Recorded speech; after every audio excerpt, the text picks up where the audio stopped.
Welcome to this Python crash course for data science.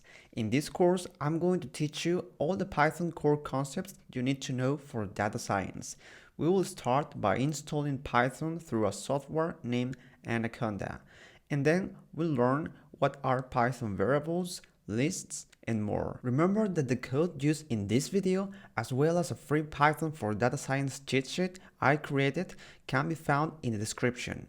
Okay, let's get started. So we'll continue with this tutorial in a second. I want to thank Medium for sponsoring this video. Medium is a platform where you can find thousands of Python tutorials, data science guides, and more. You can get unlimited access to every guide on Medium for $5 a month using the link in the description. Anaconda is all about data science. It brings all the tools used in data science like Python, Jupyter Notebook, and Pandas with just one install. And in this video, I'll show you how to easily set up Anaconda on your computer. So to download Anaconda, we go to anaconda.com and click on Get Started. Then we choose the last option, Download Anaconda Installers, and then we have here the different Anaconda installers. So there are Windows, Mac, and Linux. So in my case, I'm gonna choose Mac, and I'm gonna choose the 64-bit graphical installer. So now I'm downloaded Anaconda, and once it's downloaded, I'm gonna click on it, and a message will pop up. You just have to click on Allow, as I'm gonna do right now. So just click on Allow and then click on Continue until the installation starts. So I just click Continue and then Agree and then Continue, and it's gonna start installing Anaconda. In case you're on Windows and you're installing Python or Anaconda for the first time, make sure to check the first box you see now on screen. So I'm gonna speed up the video now. Okay, the installation is almost done, and now it's telling me that Anaconda works with PyCharm, and now I'm just going to click on Continue to finish the installation. So I click on Continue, and then we'll see just a summary of what was installed. And now I'm gonna close this window and I'm gonna open Anaconda. So I'm going to locate the icon. It's a green icon, this one that you see here, and I'm gonna open Anaconda. I'm gonna wait a couple of seconds and let's see what was installed. So here we have the Jupyter Lab and Jupyter Notebook, which are widely used in data science. So I'm gonna launch Jupyter Notebook. So here it's opening Jupyter Notebook.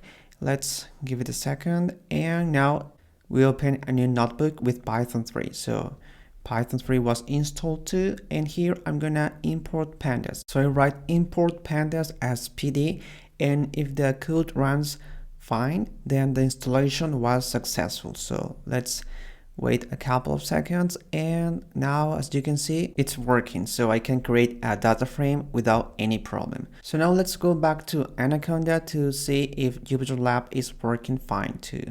So here's Jupyter Lab, and I press on launch and just wait a couple of seconds, and now Jupyter Lab is open. So here is the file I was using before, and it has the data frame and everything is fine. Finally, let's see how to install a new library. So we go to Environments, and on the right side there is a search box where you can write any library you want to install. So here I'm going to check if Pandas is installed. So you can see Pandas, and then there is also NumPy and scikit-learn. And if you want to install a new library, you just have to click on the drop down and choose the option Not Installed. By the way, you can install a new environment using the Anaconda navigator. You just click on this Create button, and then you will see this window, and here you just have to write the name of the environment and choose the Python version you wanna install in this environment. And that's it. Now you can start working in your data science project. One of the typical ways to get started with a programming language like Python is printing a simple message. You can write any message you want, but it's traditional among coders to start with a hello world. So let's try it. Let's print our first message using the print function. The print function prints a message to the screen. So I'm going to write here print, and then I'm going to open parentheses.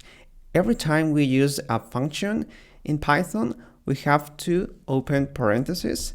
Well, in this case for the print function. And as you can see here, the functions get a green color in Jupyter Notebook. So that's how you can identify them.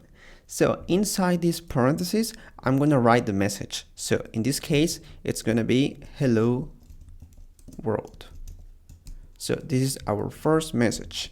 Now, to execute this first line of code, we have to press Control and Enter, or Command and Enter if you're on Mac. So I'm gonna press this, and as you can see here, we have our first hello world.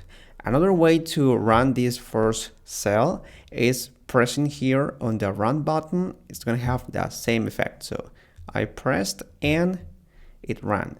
So as you can see here, it says in, which it represents a code cell, and this is a markdown cell as we've seen before. One of the advantages that Jupyter Notebook has is that it allows us to print the last object in a code cell without specifying the print function. So for example, here I can print this hello world without writing this print function. So I'm gonna copy this hello world message that it's inside quotes, and I'm gonna run this code. So just Control Enter, and as you can see here, we have this message printed.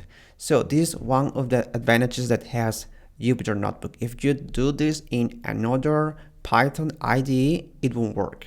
So here you can try yourself. You can write any message you want apart from the first hello world.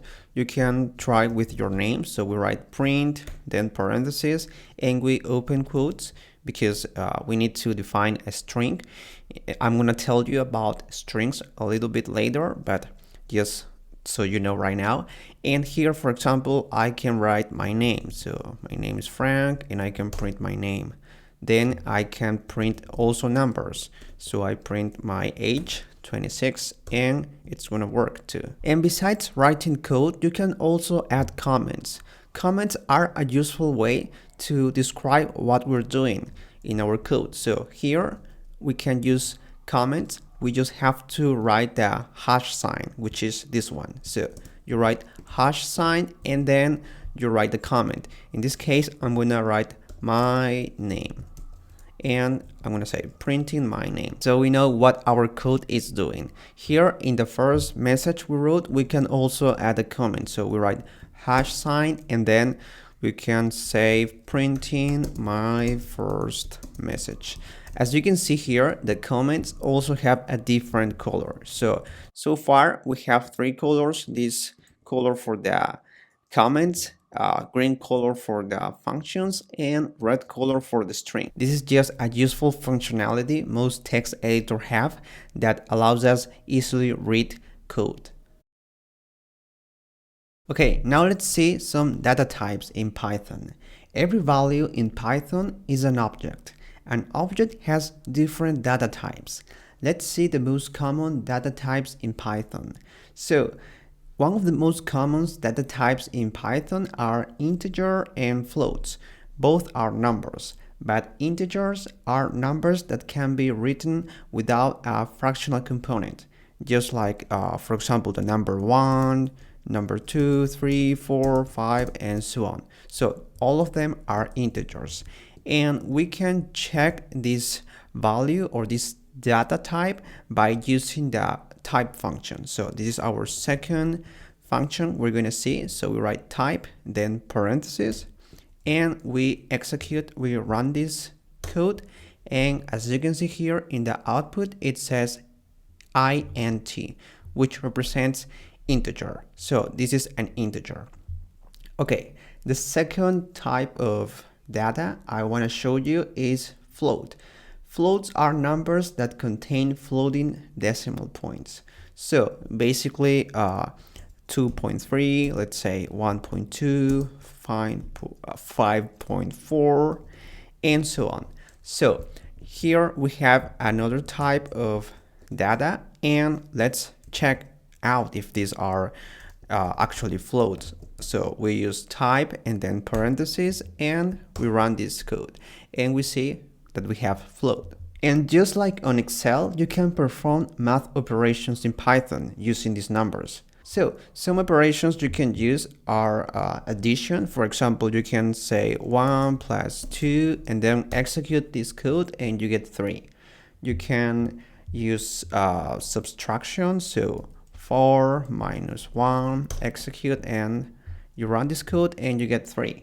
You can also do multiplication, division, exponent, and more in Python. But now let's see the third data type that we will see often on Python, and it's the Boolean.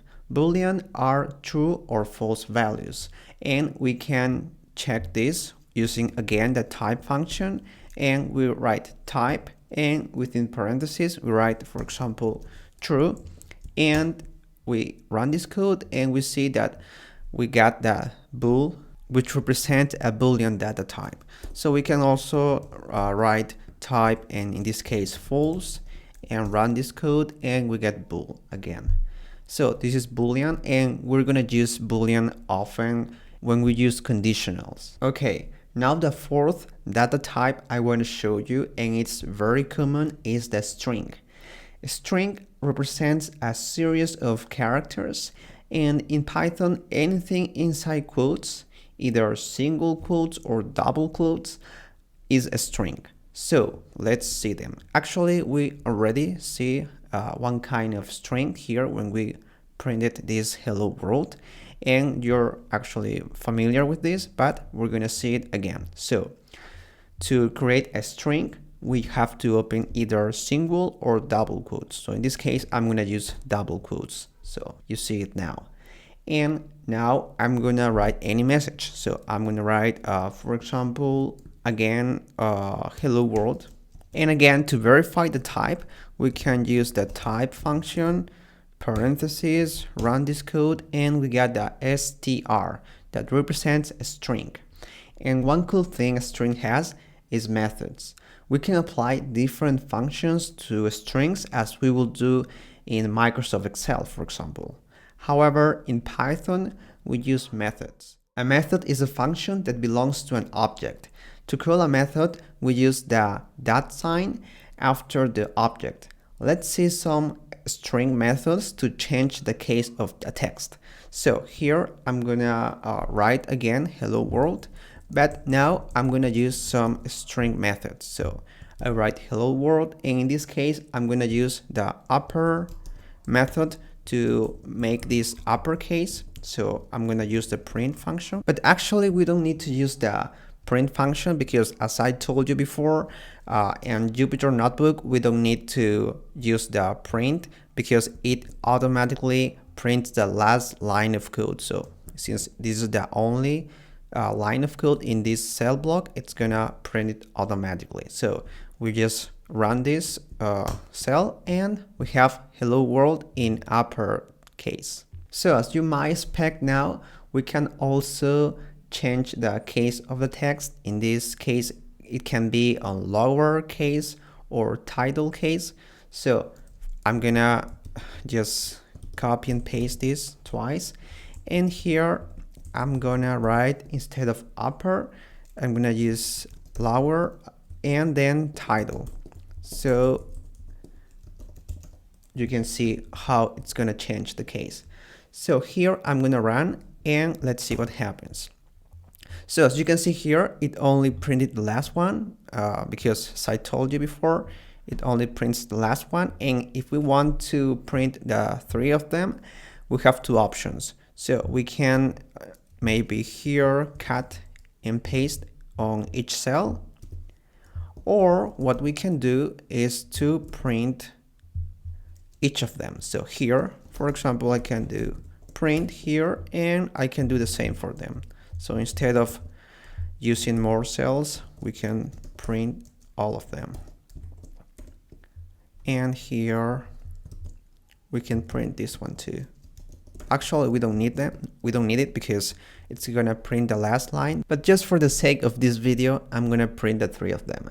So here I'm gonna run this code, and as you can see here, the first, it has an uppercase, the second has lowercase, and the third has a title case.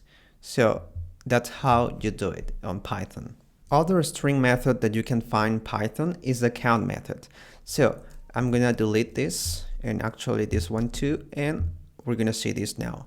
So first I copy this, and now I paste it here, and here I'm gonna use the count, so the count method. So I write count, and then here I open single quotes, and I write the letter that we want to count. So here, for example, I'm gonna write the L letter, and what this string method is gonna do, it's gonna count how many times this L letter is included in this string. So as we can see, there are two L's, so it should set 2 times. So I run this code, and actually it's 3 because there are 2 in hello and 1 in world, so I was wrong. And here another string method that you can use is the replace method. So we can replace one letter for another. So here, let me copy this, and I'm gonna paste it here, and instead of writing count, I can write replaced. So here, the first letter that we're gonna see here is the letter that we want to replace. So in this case, I'm gonna change the L with O, and the second letter is the letter that you want to put in that string. So I'm gonna use the U. So I'm gonna change every time that an O appears here in the string, we're gonna replace it for a U vowel. So let's try it. So I run this code, and now it says, well, hello world, but with U. And these are some of the most common string methods in Python. Okay, now it's time to learn something that you're gonna see often in Python, which are variables. Variables help us store data values. In Python, we often work with data, so variables are useful to manage this data properly. A variable contains a value, which is the information associated with a variable. To assign a value to a variable, we use the equal sign.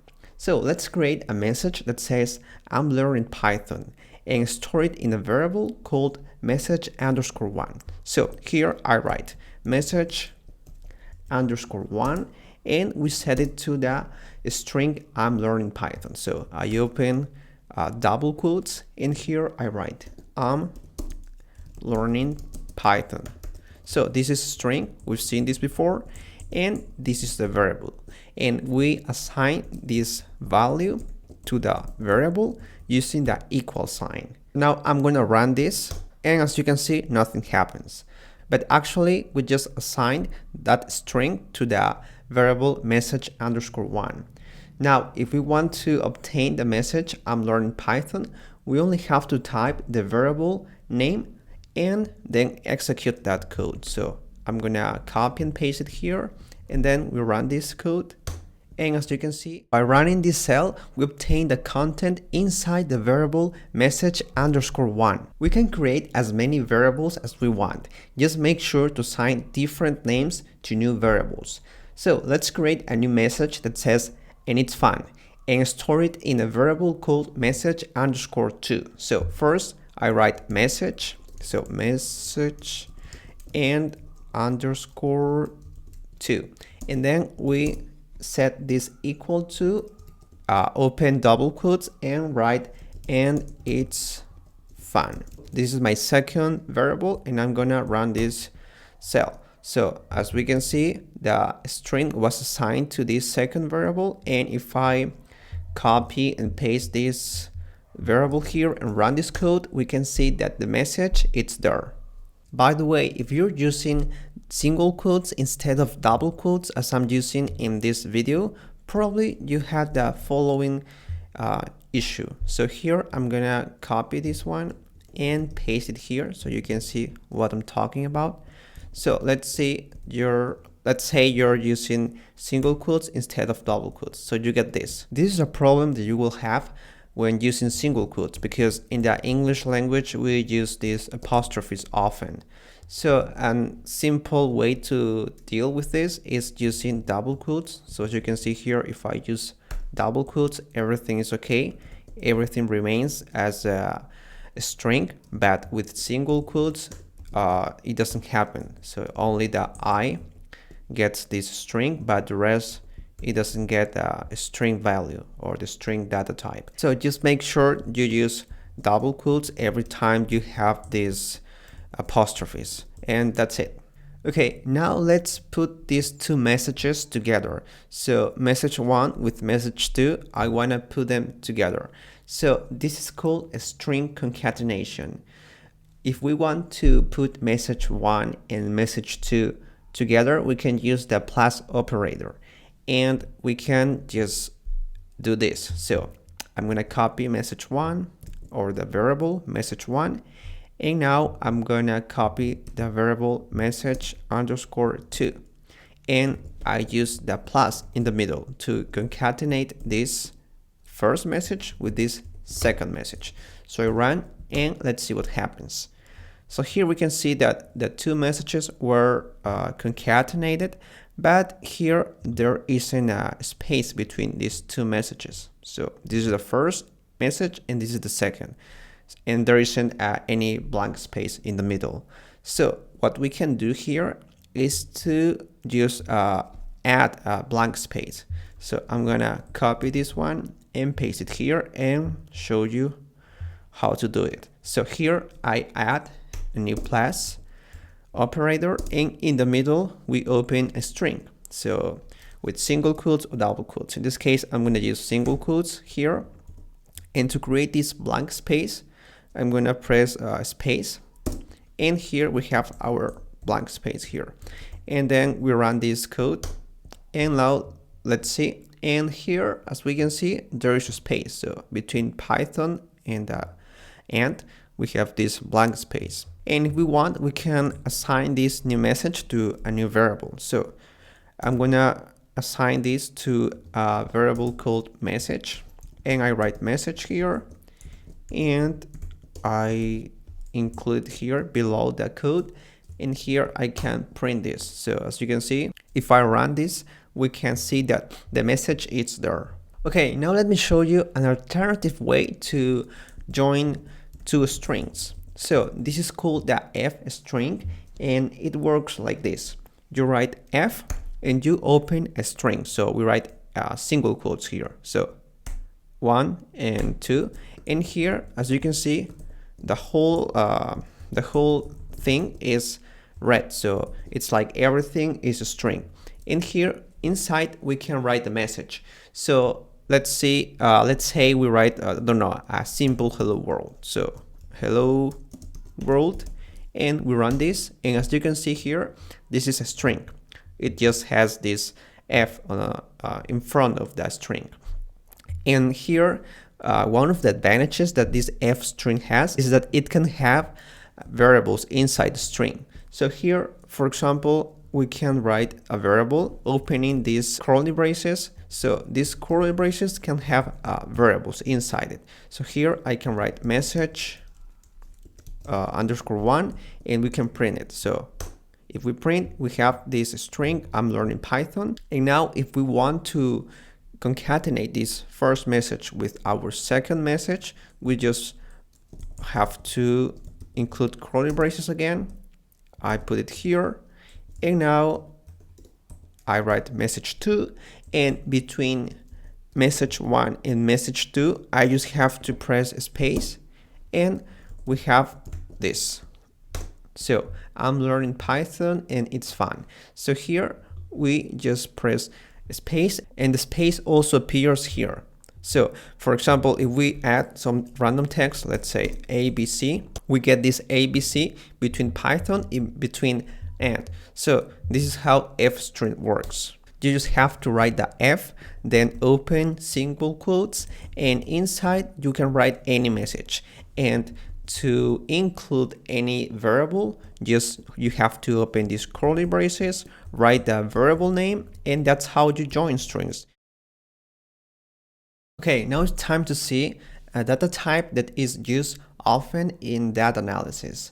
I'm talking about lists. In Python, lists are used to store multiple items in a single variable. Lists are order and mutable containers. In Python, we call mutable to objects that can change their values. That is, elements within a list can change their values. To create a list, we have to introduce the element inside square brackets, separated by commas. So let's create our first list. First, we have to set the name of the list. In this case, I'm going to name it countries. And now to create the list, we have to open square brackets, as I said before.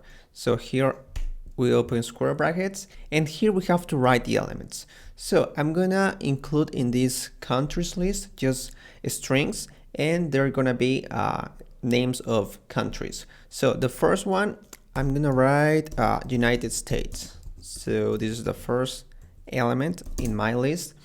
And to write the second, we have to use the comma. So here, comma, and now the second.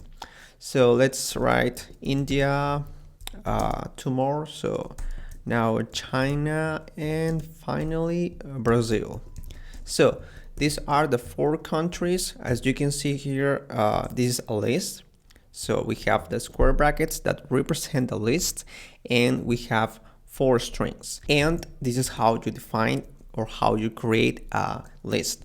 So now I'm going to run this one, and to see the content, I'm going to paste the name of this list, and now I run. Here I include only strings, but keep in mind that lists can have elements of different types. So for example, one string and the other an integer, and then a float, and so on. And also lists can have duplicated elements. So for example, I can have here United States written twice.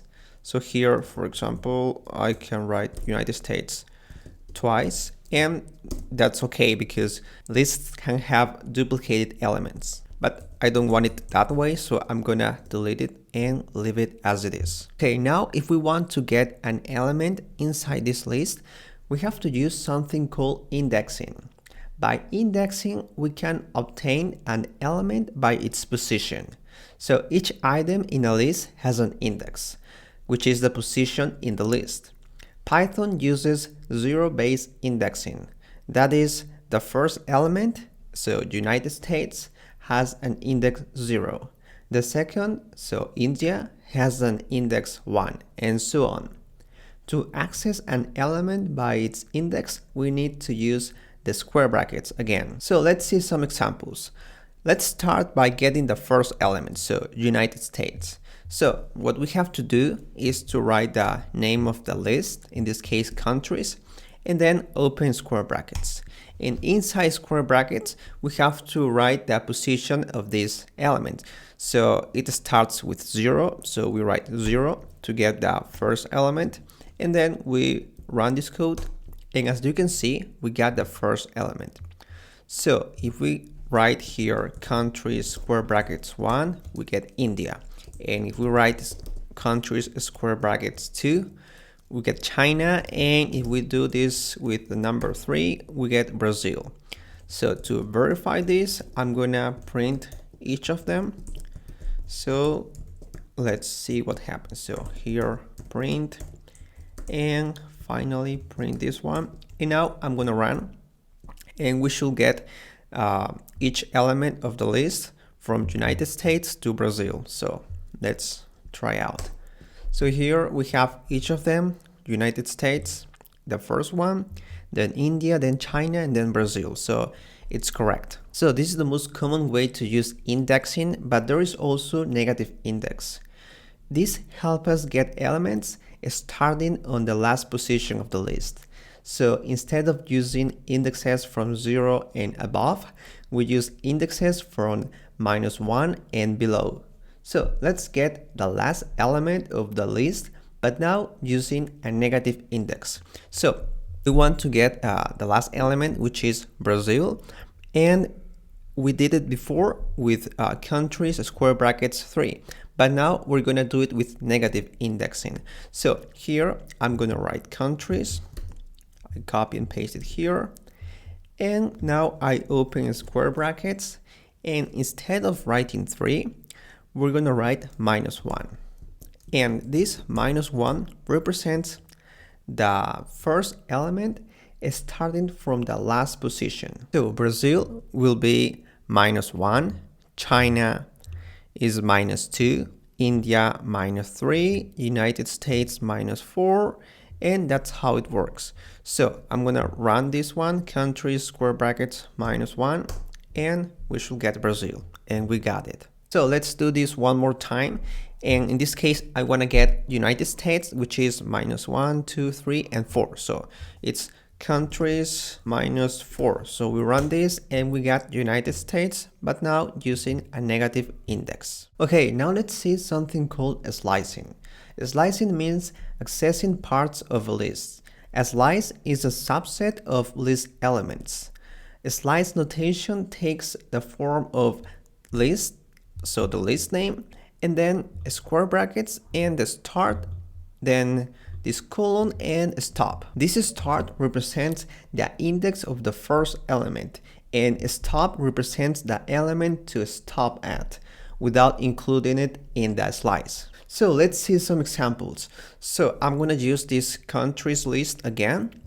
I'm gonna copy this one and I'm gonna paste it here. So this is the name of my list. And now I open square brackets and we're gonna get, let's say we're gonna start at position number 0 and then colon, and let's get from 0 to the position number 2. So we have to write 3 because it stops at 3 without including this element in the position number 3. So let's run this one, and as you can see here, we have index 0, index 1, and index 2. So it didn't include index number 3. And now let's say we want just the first element. So we write from 0 to 1. So it's only 0 and 1 no, because it doesn't include 1 and it stops at 1. So here I run and we got only United States. So now let's try something different. Let's say we want to get elements from index 1 to the last one. So let's say, let me see here, we want to get from India to Brazil. So it's 1, 2, and 3. So we have to write 4 because it stops at 4 and we got 3. So let's write here 1, 2, 4, and we should get, India, China, and Brazil. So this is one way to do it, but another way to do it is just delete this and leave it as it is, and then run the code. And as we can see, we got the same result. So every time you want to get from one position to the last one, you can omit the stop element and just leave it without that element. So just as we did here. And the same goes for the start. So let's say we want to get from the first position, so index 0 to 2. So we don't include the start element and we write only colon and 2. So we run this and we get United States, and then we get India because this is the first and this is the second. So every time we want to get from the first element or until the last element, we can omit the start and stop elements as we did in these two examples. Okay, now let's see how we can add elements to a list. There are different methods that help us add a new element to a list. So let's have a look. The first one is called append, and we're going to use the countries list as an example. So I'm going to write countries just so you can remember, and here it's countries, and as you can see it has 4 elements. And let's say we want to add a new country to this countries list. So what we can do is just write here or paste here countries, and now add append or that append.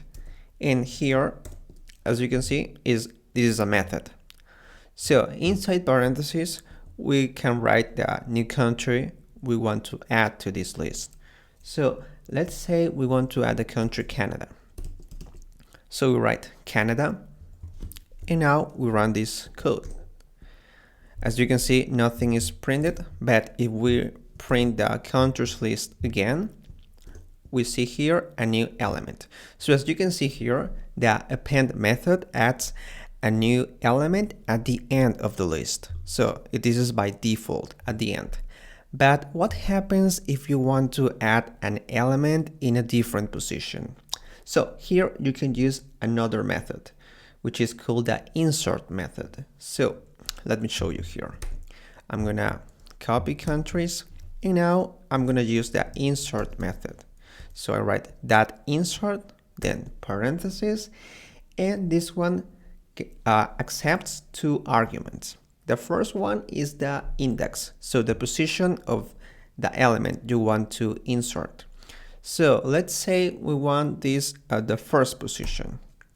And the second argument that it takes is the new element you want to add. So in this case, let's say we want to add the element Spain. So this is another country, and it's gonna be in the first position, so index 0. So let's try. I run this one, and again, nothing happens. Apparently, nothing happens.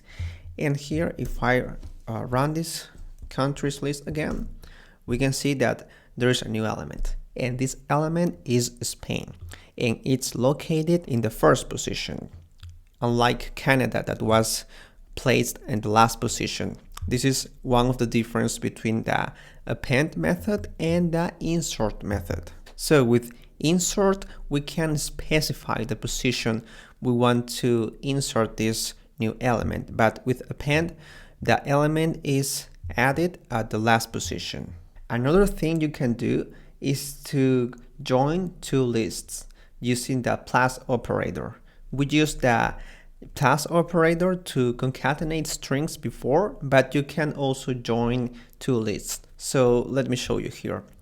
I'm gonna create a new list just to show you how it works. So my new list is gonna be called countries_2. So I'm gonna include different countries. So in this case, it's gonna be the UK, then Germany, and let's write Austria.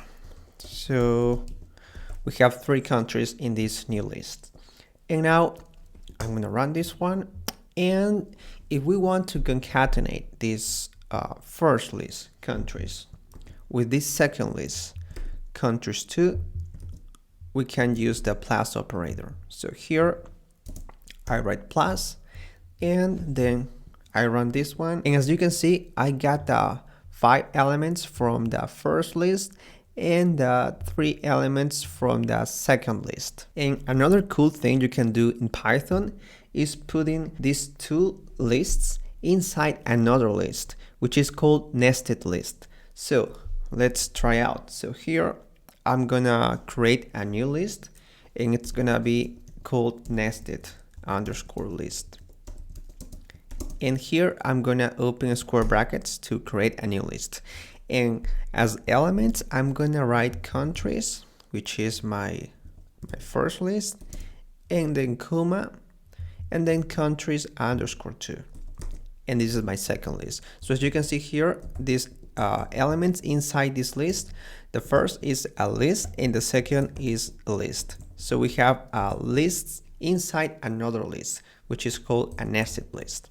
So I run this one, and then I paste nested_list, and we run, and we get here the first list as first element and the second list as second element. You won't see this nested list so often, but you will encounter this a couple of times, so it's good for you to know. So now we're gonna see the opposite of adding an element to a list, which is removing an element. So here I just pasted the countries list we had before, and what we're gonna do is to remove some of the elements of this list. So there are different methods that help us remove an element from a list.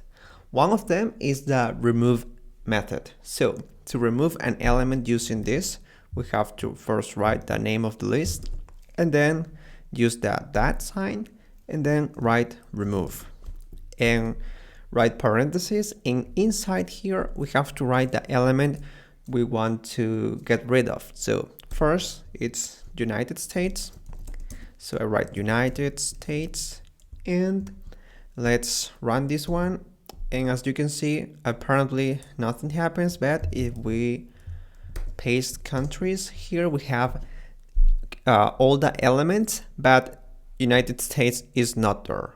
So as you can see, the first matching value was removed. But you can also remove an element by its index.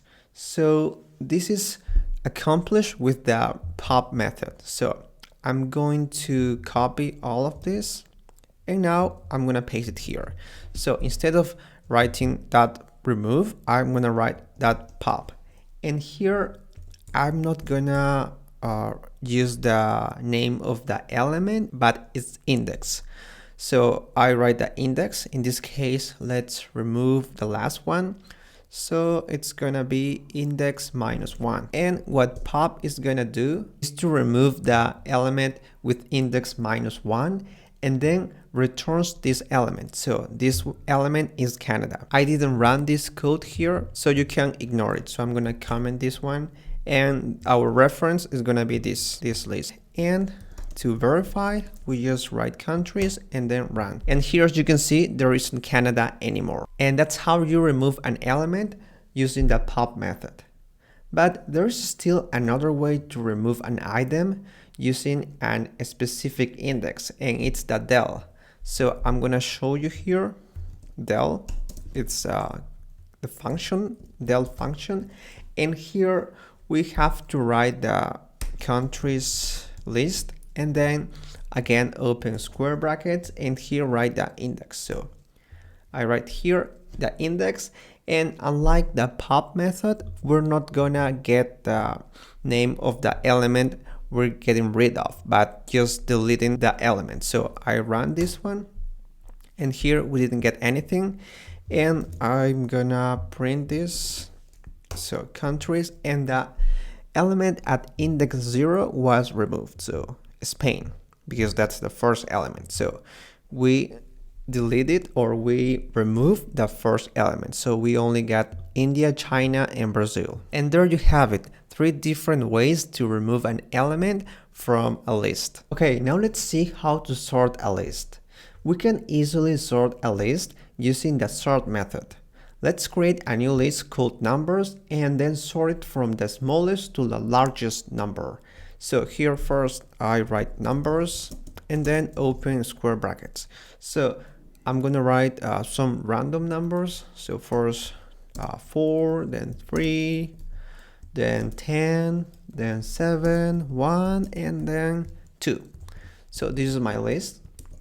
So I run this code, and now to sort it from the smallest to the largest number, we write numbers, then sort, then open parentheses, and by default this is gonna be sorted from the smallest to the largest number. So I run numbers again, and here it starts with 1 and it ends with 10. And as you can see, it's from the smallest to the largest number. So that's the default behavior of the sort method, but we can control how this works. So we can add the reverse argument to the sort method to control the order. So if we want it to be descendant, we set reverse to true. So here again, I'm gonna create again the numbers list and then write numbers that sort, and inside parentheses I write the reverse argument, and I'm gonna set it to true here, and then I'm gonna print numbers. So here I got an error because here I wrote number and it's numbers. So here I'm gonna add the S and here S too. So run again, and here we have and here we see that the list is sorted from the largest number to the smallest number. So as you can see, the default behavior of this sort method is reverse equal to false. So you can control it here by writing reverse equal to true, as we did here. Okay, now let's see how we can update values in a list. To update a value on a list, we use indexing to locate the element we want to update, and then we set it to a new value using the equal sign. So let's say we want to update the first element of this numbers list. So now it's 4, but we want it to be, let's say 1000. So we write here numbers, and we use indexing. So we write numbers. The first element has index 0. So we write numbers, square brackets, then 0. Then we set it equal to the new value we want to include. So in this case, I'm going to write 1000. And now I'm going to print the numbers list to see the results. So run this one, and as you can see here, the numbers list we got is from the last change we made. So the one that starts with 10. So it's not this one, but this one, because it's the last one we ran. So instead of 10, we replace this one with 1000, because this is the first element with index 0. So we did numbers, square bracket 0, and we update that first element with 1000. Okay, finally, we can make copies of the lists we created. So there are different options to create a copy of a list. One of them is the slicing technique. So as you might remember, to do slicing, we have first to write the name of the list, which in this case is countries, and then we open square brackets. Then we're supposed to write the start and the stop. So in this case, we're not going to write start and stop, but only colon. So if we don't write start and we don't write stop, it means we want the whole list. So let's try this out. I'm gonna run this one, and as you can see here, we got the whole list. So the countries list doesn't have the original values because of the changes we made when we added and remove elements. So I'm gonna paste the original countries list with the 4 original values that are United States, India, China, and Brazil. And here, let's see the changes. And now we test it out. And as you can see, we got the whole list. So from the first element, United States, to the last element, Brazil, because we're slicing the whole list. So if we write here, new underscore list, and we set this equal to countries with this slicing, what it's going to happen is this new list is going to have the same values as the country list. So I write here new list, and as you can see here, it has the same values. So we created a copy of the countries list. So this is one way how you can create a copy. And the second way is more straightforward, or is more explicit. So it's using the copy method. So we write again countries, the name of the list, and then we use the copy method. So we write copy and then parentheses. So with this, we create a copy of this list. So let's run this code, and as you can see here, it returns the list. But if we assign this to a new list, we're gonna create a copy. So here I'm gonna write new underscore list underscore 2. So here we assign this copy to this new list. So I'm gonna copy this new list and paste it here. And as you can see here, we have the values of this list, which are the same as the original countries list that is here. And that's it. That's how you make a copy of a list. So now let's see how dictionaries work in Python. In Python, a dictionary is an unordered collection of items used to store data values. And a dictionary contains a key and a value. So this is what you will often see in a dictionary. So here, for example, the name of my dictionary is my_dict. And to create this dictionary, we have to use these curly braces. So we open curly braces, and inside we write our first item, And the first item consists of a key here on the left and then a value here. And it's separated with the colon. So here we have the key, then colon, and then the value. And then we have here the second item. So the second key and the second value. So now let's create a dictionary that has some basic information about me. So I'm gonna name this dictionary my_data. And now to create this dictionary, I'm gonna open curly braces. And the first key is gonna be name. So I write name and it has a value that is my name. So I'm gonna write Frank. So I open single quotes and then write Frank.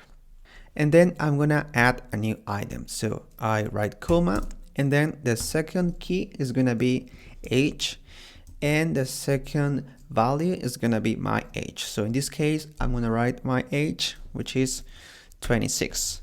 So as you can see here, the first is a string, the first value is a string, and the second is a integer. So we can mix different data types. So now I press Control Enter to run this code and we created this dictionary. So now I write my_data and here you have the dictionary we created. So here we can get the keys of this dictionary. We only have to write my_data keys. So this is the keys method.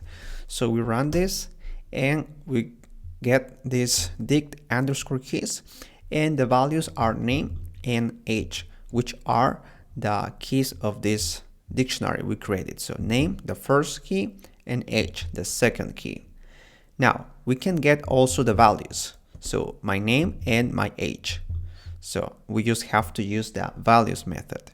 So I'm gonna paste this one here and instead of writing that keys, I'm gonna write that values. And now run this and we get my name and then my age. So next, I'm gonna get the items. So as I said before, an item is this. So this is the first item and this is the second item. So we can say that the item is a pair of key and value.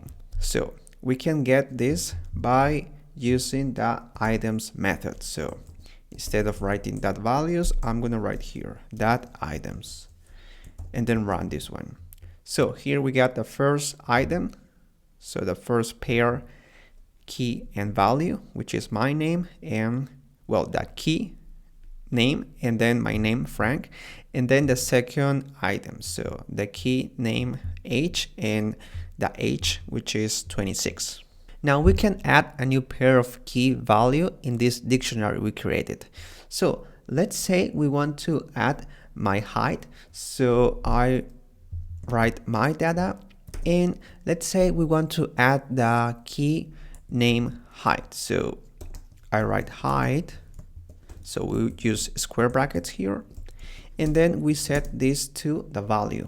So let's say it's 1.7. So I write my data and then square brackets, then height inside it, and then equal to 1.7. So if I run this and then I run the dictionary, we can see that there is a new item and it's the height. So height, colon, and then 1.7. This is how you add a new item to the dictionary. And now we can update this height. So let's say I'm not 1.7, but I'm 1.8 meters. So what we can do is to use the update method to update this value. So I write my_data and here I can use the update method. So I write update and then inside parentheses we have to open curly braces to update this new item. So I'm gonna write the key, which is height, and then I'm gonna set the new height, which is 1.8. So let's try this out. I run this and then let's see the values. So let's see if it was updated. So I run this and we got the height 1.8. So it's perfect. So now let's see how we can make a copy of a dictionary. the same way we did before for the lists. So to make a copy, we just have to write the name of the dictionary. In this case, it's my underscore data. And then just as we did for the list, we can use the copy method. So we write that copy with parentheses, and then we create a new copy. So here you can see the copy, and now I can assign this to a new dictionary. So I'm going to write new underscore dict. And now I'm going to copy this one. I'm going to run, and then I write new underscore dict and run this. And as you can see, it has the value of the my underscore data dictionary. And something I didn't tell you when I make a copy of the list is that if you change the data inside the my underscore data dictionary, so the old dictionary, the effect is not gonna be seen in the new dictionary. So for example, if we write 1.9 and here I update this in the old dictionary, so here you can see height 1.9. And if we run this new underscore dict, we can see that after running, this height remains with the same value, 1.8, and it doesn't change to 1.9. This doesn't happen if you make one of these copies. Most people do. So let me show you what I'm talking about. So most people just make a copy doing new dict underscore 2 equal to my data. So this is the old dictionary and this is my new dictionary.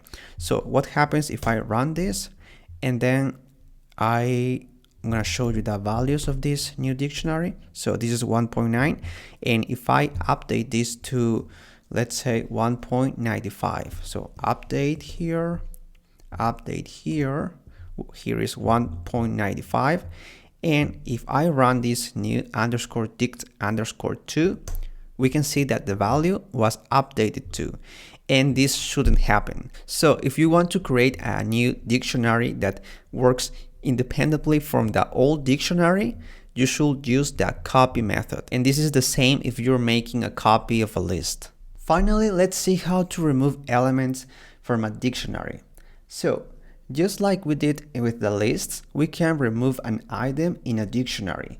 So there are different options. First, we have the pop method. So we write my underscore data. I'm using the old dictionary we've been using so far. So my underscore data, and I'm gonna write that pop. So this is the pop method. So here I can write the key. So in this case, I'm gonna write the key.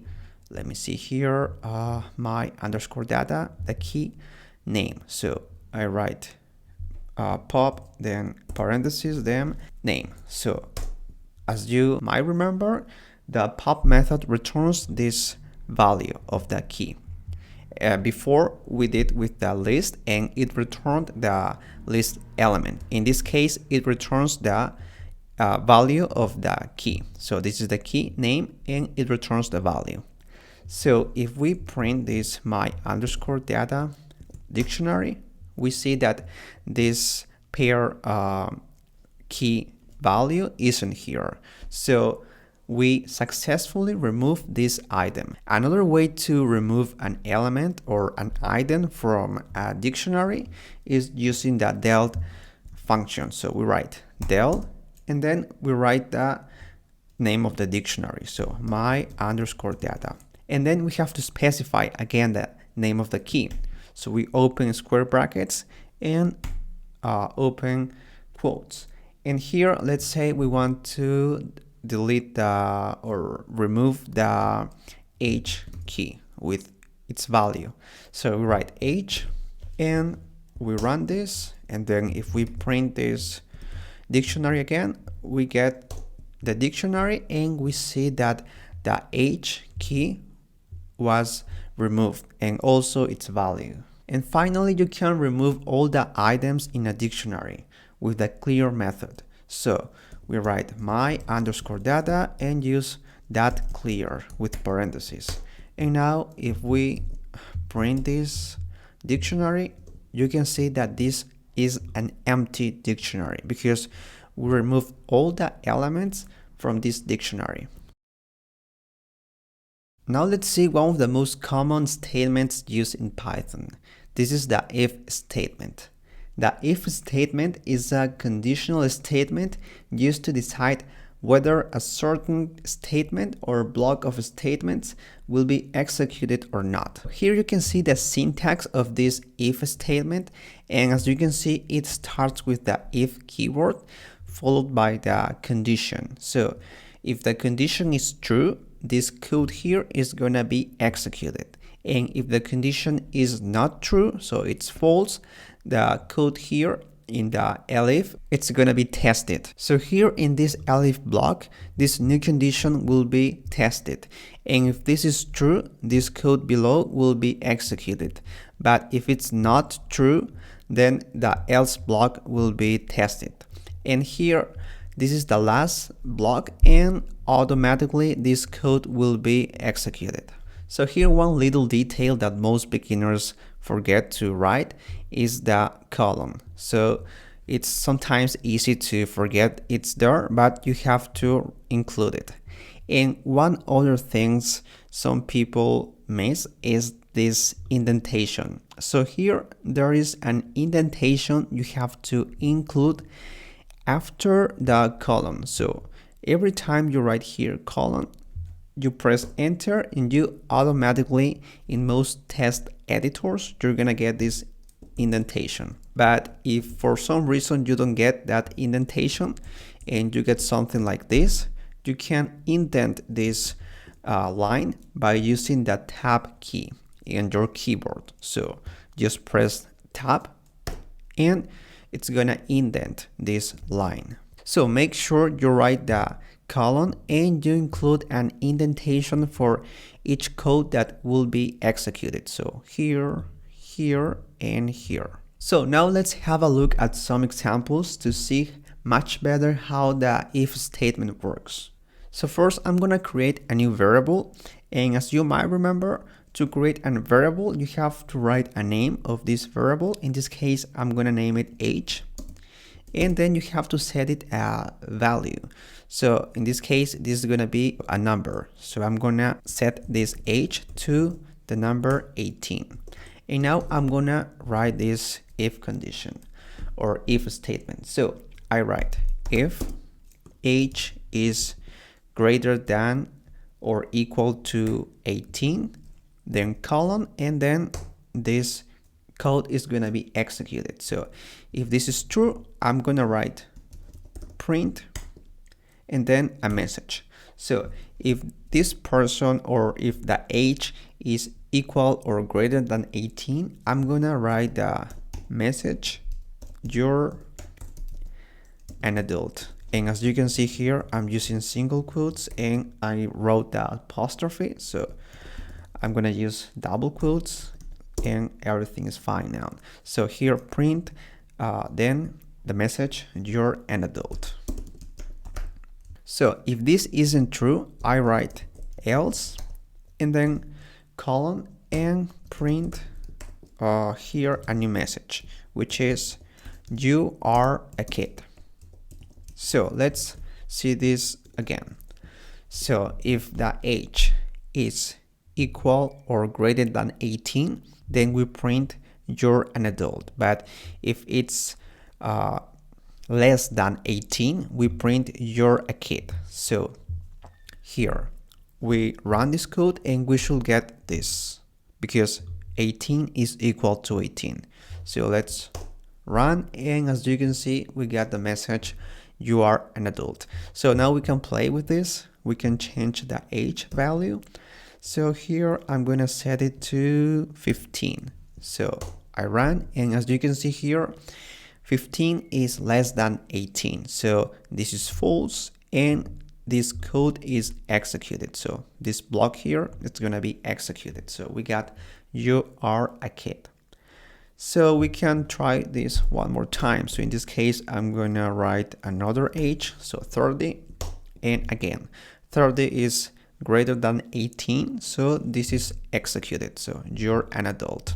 So now let's add a new block, and I'm gonna use the elif. So I write elif and then H, and then greater than, let's say 13, and then colon, press enter, and we got this indentation.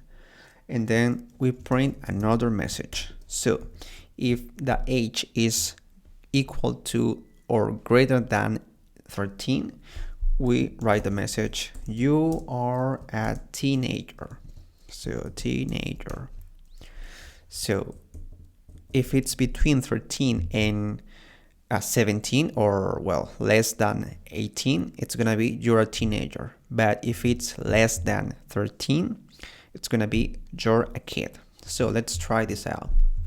So I write first 10, and then we get you're a kid because it's less than 13. Then we'll change this to 14, and then we get you're a teenager because 14 is greater than 13.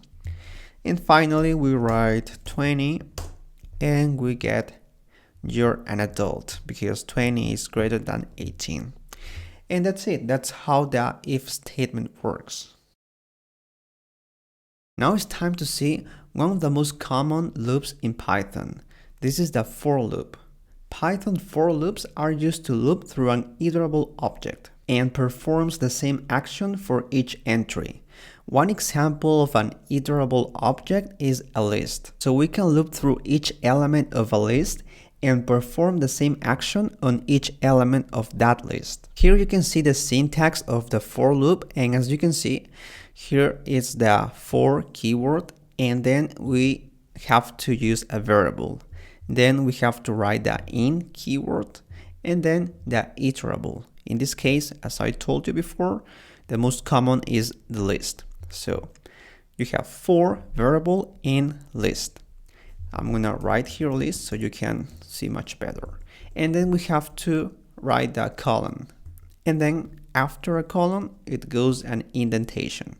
So here we have the indentation and the code that will be executed for each iteration here that we make with the for loop. So to see this much better, I'm going to use the countries list we created before. So this is the countries list, and I'm going to loop through this list. So I write for, and then we have to set a variable that is going to be just temporarily. So this variable is going to be called country. So this variable doesn't exist, we just create it temporarily. So for country in, and then we have to write the name of the iterable, which is in this case a list. So countries. So for country in countries, and then colon, and then enter, and we get this indentation. Then we say print country. So for this variable in this iterable, which is a list, print each element. This is what we're saying in this for loop. So we run this, and as you can see, each element of the list country is printed. So we're looping through the countries list and printing each element. So the first is United States, then India, then China, and Brazil. And this is how the for loop works. Now let me show you a new function that you can implement along with the for loop, and it's called enumerate. So I'm gonna write here enumerate, and here I'm gonna put this countries list inside this new function.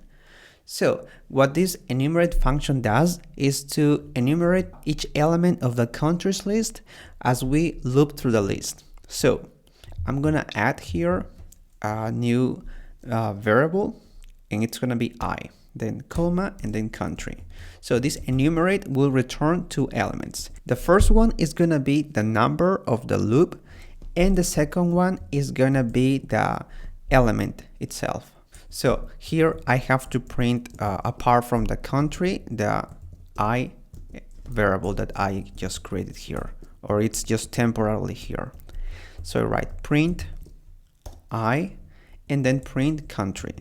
So here we're gonna print here the number of the iteration and the element. So I run Control Enter, and here we got it. So first is United States, in the iteration, the first iteration which is 0.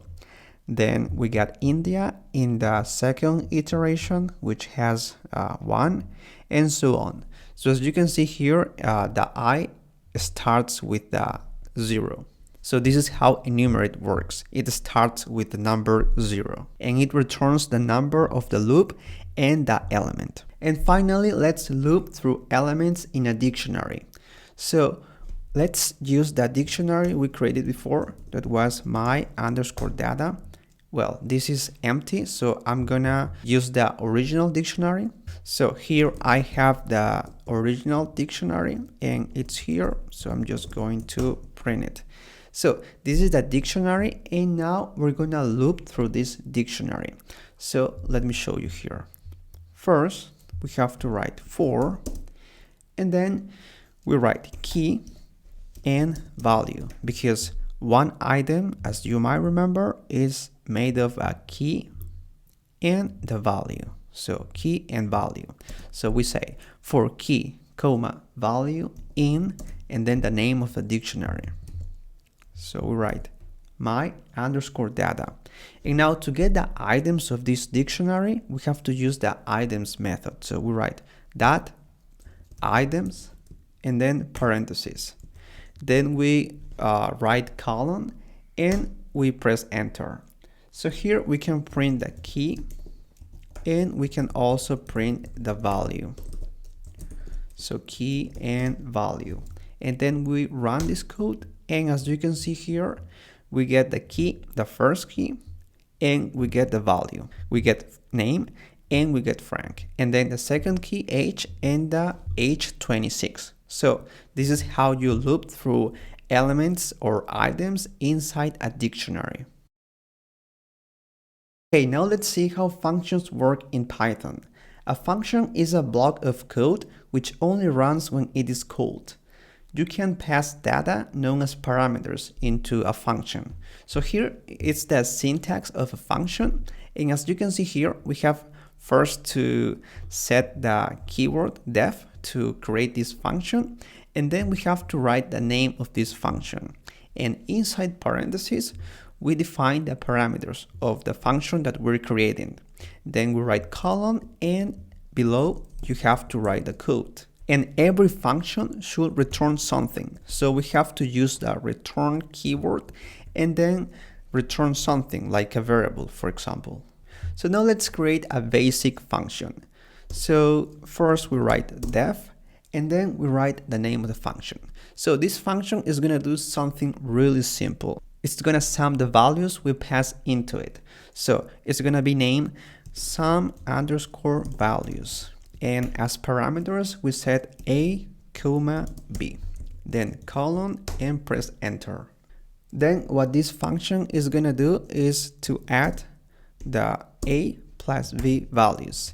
And we're gonna set this equal to x. So we write x equal to a plus b. And as I told you before, you should return something after we finish the function. So we write return, and here we're going to return the x variable. So we write x, and that's it. That's how you create a function. I ran this code, and as you can see, apparently nothing happens, but this function was created. So to use this function, we have to call it. So to call this function, we have to write the name of the function, and then we pass some parameters in. In this case, it's called arguments when you call the function. So I'm going to write the argument 1 and argument 3. So once you call this function, it's going to go to the function here and is going to set this 1 equal to a and this 3 equal to b. So you have 1 plus 3 and this is 4. So x is going to be equal to 4, and then this function is going to return the value of x, which is 4. So this is supposed to return the value of 4. So we run this and we got the value of 4. So this function is working properly. Okay, now let's see some built-in functions that Python has. Python has lots of built-in functions that can help us perform a specific task. Let's have a look at some of them. So let's start with the length function. We only have to write the word length, and then we open parentheses. And as you can see here, Jupyter Notebook gives the green color to functions. And now let's calculate the length of the countries list. So I have here the countries list, and now I'm going to copy this one, paste it inside parentheses, and what the length function is going to do is to calculate the length of any iterable object. In this case, the countries list is an iterable object. And now I'm going to run to calculate the length of this object. So I run this one, and as you can see here, the length is 4. And this is how the length function works.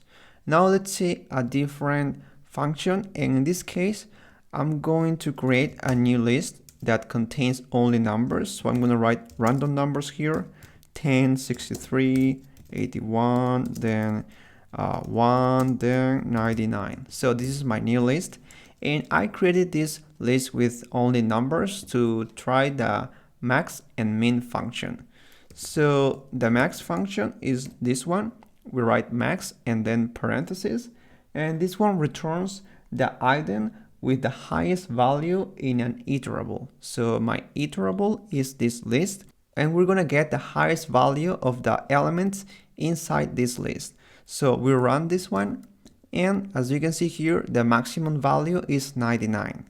And we can do also the min function, and it's gonna have the opposite effect. In this case, we're gonna get the minimum value of this list. So we run, and we get 1. Okay, another common function used in Python is the type function, and this function gives us the type of the object. We only have to write type, and what this function does is to return the type of an object. So in this case, let's copy and paste the countries object, and if we run this, we can see that this object is a list, and that's correct because here we created a list with square brackets. So that's what the type function does.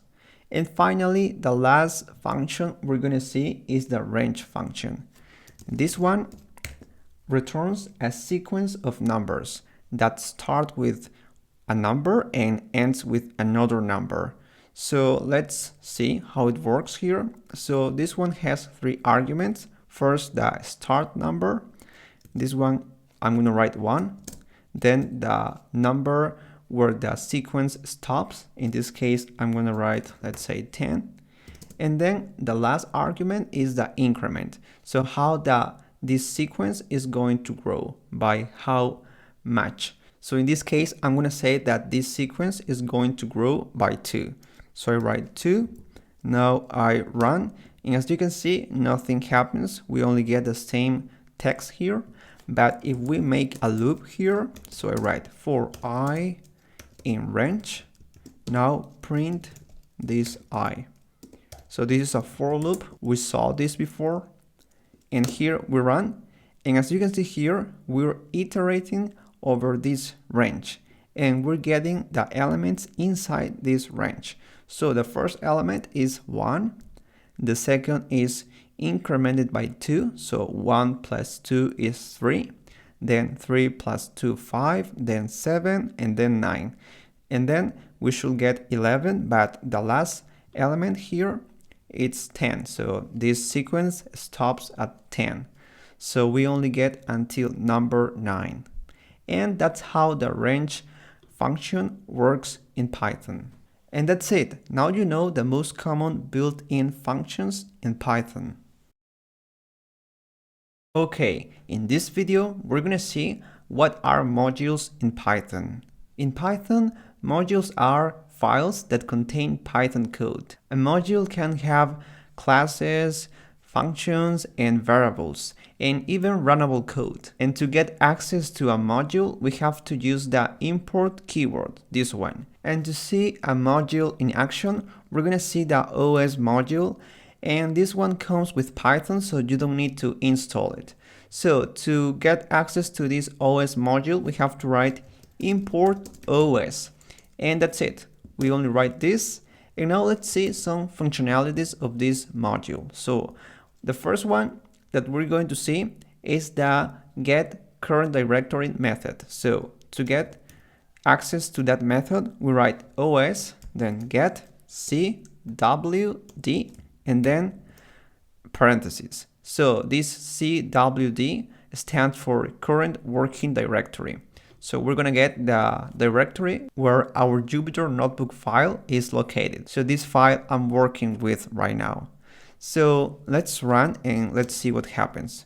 So as you can see here, I have the path where the Jupyter notebook is located. So this is the complete path, and you can see it by using the getCwd method.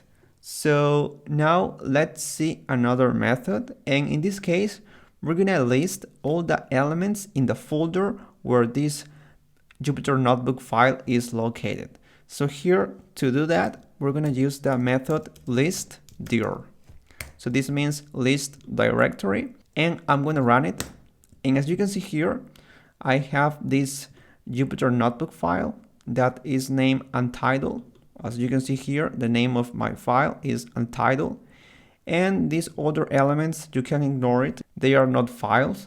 They are just some hidden elements in my folder, but they don't matter. So right now, the only file I have in this folder is this untitled file. So this is what the list_dir does. So it lists all the elements in the folder where this Jupyter notebook file is located. And now let's see the last method, which helps us create a new folder. So this method is called make_dirs, and we have to write os that make_dirs, and then parentheses.